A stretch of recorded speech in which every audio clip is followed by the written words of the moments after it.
Hey, salut à vous les Wonders, j'espère que vous allez bien, ou plutôt oh de lali comme je l'avais dit dans la vidéo précédente. J'espère que vous allez bien, moi perso ça va super. Aujourd'hui on est le 15, on va découvrir une nouvelle petite case du calendrier de l'Avent. Une nouvelle question qui va peut-être être très intéressante, du moins je l'espère, j'avoue que quand c'est des questions intéressantes, moi ça me fait encore plus plaisir d'y répondre. Donc on va découvrir ça. Ah oui, c'est vrai que je vous avais demandé la dernière fois un sondage sur quel genre de thème je fais dans mon fond de YouTube pour, si évidemment la loi COPPA j'arrive à échapper, hein, comme une anguille ou comme un serpent. J'ai envie, en fait je me suis dit pourquoi pas faire du pirate. En fait j'ai eu l'idée de pirate, voilà. Vous m'avez l'autre fois voté pour Phantom Manor, et j'avoue que j'ai peur que ce soit un peu trop sombre, un peu trop dark. Peut-être qu'une ambiance pirate ça peut être un peu plus sympa avec des détails de Pirates des Caraïbes, du Peter Pan et des pirates de tous les jours, une encre, pourquoi pas, voilà, je me dis ça peut être très sympa. Dites-moi ce que vous en pensez, est-ce que le thème pirate ça vous plaît? Le petit sondage comme d'habitude. Et puis voilà, alors on va découvrir la case numéro 15, c'est exact, je ne me suis pas trompé. Alors on va mettre ça à côté de moi, et du coup la case numéro 15. Alors, parle-nous de Inside Ears. Alors, c'est vrai qu'il y a encore beaucoup de gens qui n'ont pas compris ce que c'est Inside Ears. C'est vrai qu'Inside Ears, c'est quelque chose qui existe depuis maintenant 1 an et demi. C'est une plateforme, si vous voulez, en gros, un sociable, une plateforme d'influenceurs Disney. Et ce sont des gens qui sont là-dedans, en fait, qui ont été sélectionnés par Disney pour, en gros, être là durant des événements, pour être là des fois pour des avant-premières, pour tester des nouvelles choses, pour après vous les partager. En gros, vous donner envie et vous donner un aperçu des choses. Je l'ai déjà répondu à cette question il y a quelques temps, dans une FAQ. Aujourd'hui, Inside Ears m'apporte beaucoup. Évidemment, déjà, ça me fait, je l'avoue, des économies dans certaines choses. Parce que comme j'avais expliqué dans une vidéo de mes avantages à Disney, évidemment, Inside Ears, ça m'apporte quelques trucs. Parce que ça m'apporte le fait de des fois économiser, évidemment, si je suis invité à l'événement du rendez-vous gourmand, bah au moins je peux tester un peu la food, je peux avoir un avant-goût de ce que je vais pouvoir goûter après pour vous faire une vidéo, ou voilà, vous donner quelques envies, vous en parler, etc. Quand j'avais été invité à l'event du Roi Lion, au moins j'ai pu tester les spectacles, j'ai pu faire une ambiance incroyable et vous faire partager cet événement-là. Et ça m'a permis également de faire par exemple l'hôtel Newport Bay Club durant l'événement. Inside Ears, ça m'apporte également quoi?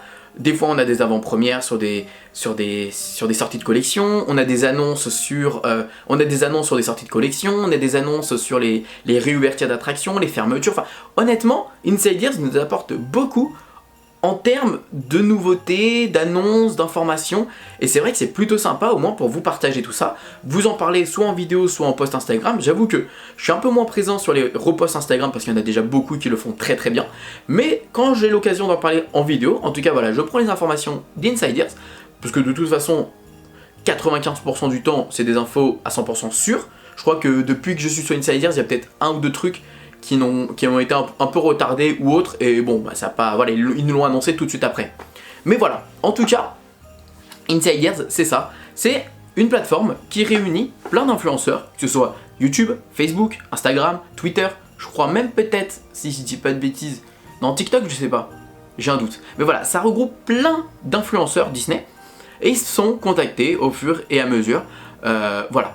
Il y en a beaucoup qui me demandent, mais Max, franchement, voilà, je suis sur Instagram, j'aimerais beaucoup devenir Inside Ears, comment ça se passe? Eh ben ça se passe pas en fait. C'est à eux de venir vous voir. C'est à eux de venir et de vous attraper entre guillemets en disant, voilà, ton profil m'intéresse, est-ce que ça t'intéresse de rejoindre Inside Ears? Parce que le problème qu'il y a eu, c'est que quand ils ont sorti la plateforme Inside Ears, le groupe Inside Ears, il y a eu énormément de gens qui sont directement devenus Inside Ears. On était beaucoup trop, moi je suis venu après d'ailleurs. Mais dès le début, il y a eu énormément de personnes. J'ai rejoint Inside Ears, et en 1 an, c'est vrai qu'on s'est rendu compte qu'on était énormément. Et des fois, des petits Instagrammeurs qui n'avaient pas grand chose, ou des petits YouTubeurs. Et c'est là que Disney a dû se dire, bon les gars, on en a peut-être un peu trop, on va se calmer. Et au fur et à mesure, après, je sais qu'il y en a certains qui font des demandes, vous pouvez toujours essayer de faire une demande, mais si vous vous dites, prenez un non, n'insistez pas. Parce que la seule chose que vraiment la chose que je peux vous conseiller, c'est de ne pas insister, parce que si vous insistez, malheureusement, vous rentrez dans leur collimateur et vous passez pour un forceur. Et évidemment, qui c'est qui aime les forceurs? Personne. Et le problème, c'est qu'aujourd'hui, Inside Ears ne peut plus vous dire oui, on a besoin de tant d'abonnés sur Instagram, on a besoin de tant d'abonnés sur YouTube. Ils ont juste besoin de profils, ils ont besoin de personnes, ils ont besoin voilà, de telle ou telle personne. C'est pas parce que demain vous avez 1000 abonnés sur YouTube que vous pouvez vous dire ah bah tiens c'est bon je peux devenir insiders. Bah non, parce que eux ils vont se dire quoi? Attention, ils vont se dire quoi? Bah les 1000 abonnés de toute façon qui sont sur cette personne vont être propagés entre Maureen, Pixie, Maxime, et voilà, de toute façon ça va, je vais pas dire que ça va pas apporter grand chose, il y aura peut-être des abonnés qui ne sont pas abonnés à nous ou autres, mais globalement, bah forcément que maintenant ils peuvent plus se permettre de se dire ah bah tiens 1000 abonnés, allez hop je vous prends. Non, c'est maintenant faut le profil qui est intéressant, la façon dans laquelle ils peuvent aborder les choses, voilà c'est à eux de choisir et de toute façon bah voilà on peut pas se permettre de forcer, même dans tout en fait. Ok des fois c'est bien d'insister pour un boulot, c'est bien d'insister, mais quand c'est une chose où c'est très sélectif et forcément ils choisissent un peu et ils peuvent pas se permettre de prendre tout le monde, si tu te fais remarquer et t'es dans leur collimateur, c'est pas la bonne idée. Donc vraiment, moi ce que je peux vous conseiller, parce qu'il y en a beaucoup qui je sais font tout pour devenir insiders, vraiment, et franchement c'est la pire des choses à faire, faites-le pour vous faire plaisir, faites-le parce que vous avez envie de partager, parce que vous avez envie de donner de la bonne humeur et que vous avez juste envie de... L'autre fois ça m'a fait plaisir, j'ai eu un commentaire de quelqu'un sur Instagram qui m'a dit Max, les gens ils se rendent pas compte mais c'est vrai que tu nous as quand même beaucoup, pour la plupart, donné envie de commencer. Et je vous jure ce commentaire il m'a fait super chaud au cœur parce que je me suis dit c'est bien parce que cette personne est sur Instagram, il partage énormément et il m'a avoué que voilà j'ai beaucoup contribué au fait de s'exposer sur Instagram, de s'exposer sur YouTube, parce qu'avant évidemment les gens s'exposaient par rapport à des groupes, c'est-à-dire qu'on voyait pas une personne, c'est-à-dire que personne était présente à l'écran et se disait je me mets devant la caméra, il n'y a que moi, basta. Non, c'était des groupes, ou alors ils se cachaient derrière une image, ou voilà.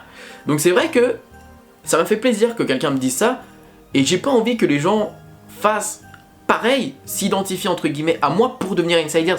Parce qu'en vrai les amis, ok on a des avantages, mais faut vous inquiétez pas, hein, c'est pas non plus des trucs oufissimes. Et forcément que, pour moi que ça fait 4 ans que je fais ce genre de choses, le fait d'être invité dans de tels événements, bah c'est valorisant, parce que ça fait 4 ans que je suis sur YouTube, 4 ans que j'ai commencé sans rien espérer, vraiment, quand j'ai commencé mes vidéos, c'était par pur kiff, parce qu'il n'existait pas d'exemple. J'avais pas un exemple à me dire, ah bah tiens, je vais faire comme lui et peut-être que j'arriverai à avoir ça. Non, c'est, j'ai envie de faire ça. C'est tout, parce que j'espérais rien, j'avais rien à espérer.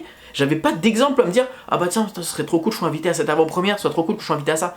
Donc, voilà, c'était vraiment, c'est vraiment pour vous faire comprendre que n'essayez pas d'avoir le même avantage, privilège que nous. Enfin, soyez juste patient, faites votre kiff. Si vraiment votre profil intéresse Insiders et qu'ils se disent ah il y a un potentiel chez lui et que peut-être que ça peut être intéressant l'inviter à un tel et tel événement, bah voilà. Ou alors si vraiment ça vous intéresse de devenir Insiders et que vous aimez ça, partager des informations de Disney, partagez-les.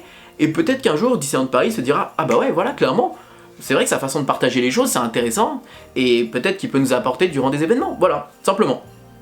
Je sais qu'il y a beaucoup de gens qui pensent du mal d'Insiders, il y a beaucoup de gens qui d'ailleurs, on avait été invités pour la fermeture de Rock'n'Roller Coaster, enfin une séance photo de la fermeture de Rock'n'Roller Coaster, parce que pour profiter de faire des dernières photos de nuit, et je vous avais fait même une vidéo pour cet événement, et je me rappelle qu'on s'est fait huer par des fans, parce qu'on était les derniers à aller dans l'attraction, alors que c'était pas une soirée en gros fermeture, clôture de l'attraction, c'était juste une fermeture, et nous on était là pour faire quelques photos pour immortaliser entre guillemets l'attraction.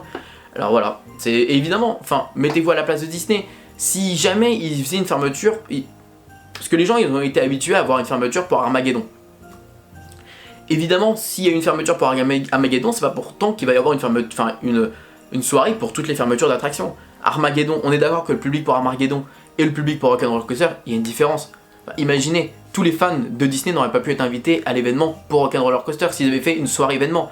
Et imaginez le monde qu'il y aurait eu. Imaginez, ça sert à rien de faire 1 heure d'attente si c'est pour une soirée événement. Enfin, vous voyez ce que je veux dire? Voilà.